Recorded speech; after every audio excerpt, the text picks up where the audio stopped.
Breaking news చూస్తున్నాం. ఒంటిమిట్ట శ్రీ కోదండరామస్వామి వారి కళ్యాణ మహోత్సవం నేడు అంగరంగ వైభవంగా జరగనుంది. రాములోరి కళ్యాణాన్ని 1,00,000 మంది భక్తులు ప్రత్యక్షంగా వీక్షించేలా ఆలయ అధికారులు ఏర్పాట్లు చేశారు. ముఖ్యమంత్రి చంద్రబాబు, మంత్రి లోకేష్, బ్రాహ్మణి దంపతులు సాయంత్రం 5 గంటలకు ఒంటిమిట్ట చేరుకుని ప్రభుత్వం తరపున స్వామివారికి పట్టు వస్త్రాలు, ముత్యాల తలంబ్రాలను సమర్పిస్తారు. 52 ఎకరాల విస్తీర్ణంలో నిర్మించిన కళ్యాణ వేదికలో వేద పండితుల సమక్షంలో నిర్వహించే సీతారాముల కళ్యాణాన్ని వారు వీక్షిస్తారు. ఇక భక్తులు కూర్చునేందుకు కళ్యాణ వేదికకు ఇరువైపులా 147 గ్యాలరీలను సిద్ధం చేశారు. అలాగే 13 భారీ ఎల్ఈడీ స్క్రీన్లను ఏర్పాట్లు చేశారు.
బ్రేకింగ్ న్యూస్ చూస్తున్న ఒంటిమిట్ట శ్రీ కోదండరామస్వామి వారి కళ్యాణ మహోత్సవం నేడు అంగరంగ వైభవంగా జరగనుంది. రాములోరి కళ్యాణాన్ని 1,00,000 మంది భక్తులు ప్రత్యక్షంగా వీక్షించేలా ఆలయ అధికారులు ఏర్పాట్లు చేశారు. ముఖ్యమంత్రి చంద్రబాబు, మంత్రి లోకేష్, బ్రాహ్మణి దంపతులు సాయంత్రం 5 గంటలకు ఒంటిమిట్ట చేరుకొని ప్రభుత్వం తరపున స్వామివారికి పట్టు వస్త్రాలు, ముత్యాల తలంబ్రాలను సమర్పిస్తారు. 52 ఎకరాల విస్తీర్ణంలో నిర్మించిన కళ్యాణ వేదికలో వేద పండితుల సమక్షంలో నిర్వహించే సీతారాముల కళ్యాణాన్ని వారు వీక్షిస్తారు. భక్తులు కూర్చునేందుకు కళ్యాణ వేదికకు ఇరువైపులా 147 గ్యాలరీలను సిద్ధం చేశారు. అలాగే 13 భారీ ఎల్ఈడీ స్క్రీన్లను ఏర్పాట్లు చేశారు.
బ్రేకింగ్ న్యూస్ చూస్తున్న ఒంటిమిట్ట శ్రీ కోదండరామస్వామి కళ్యాణ మహోత్సవం నేడు అంగరంగ వైభవంగా జరగనుంది.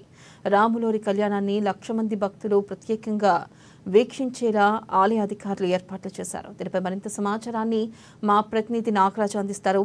నాగరాజు, చెప్పండి, మరి ఒంటిమిట్టలో ఎటువంటి ఏర్పాట్లు చేశారు? భక్తులకు ఇబ్బంది కలగకుండా ఎటువంటి సౌకర్యాలు కల్పించారు? అప్డేట్స్ ఏంటి?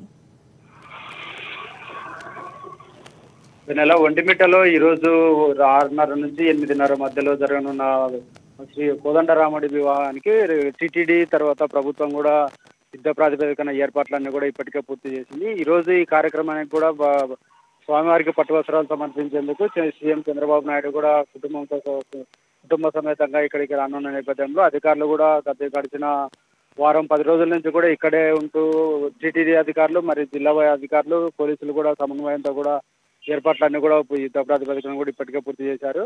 ఈరోజు మధ్యాహ్నం 12:30 తర్వాత కడప విమానాశ్రయానికి చేరుకున్న చంద్రబాబు నాయుడు ఇక్కడ కడప విమానాశ్రయం నుంచి కూడా రోడ్డు మార్గాన ఒంటిమిట్టకు బయలుదేరి వెళ్ళనున్నారు.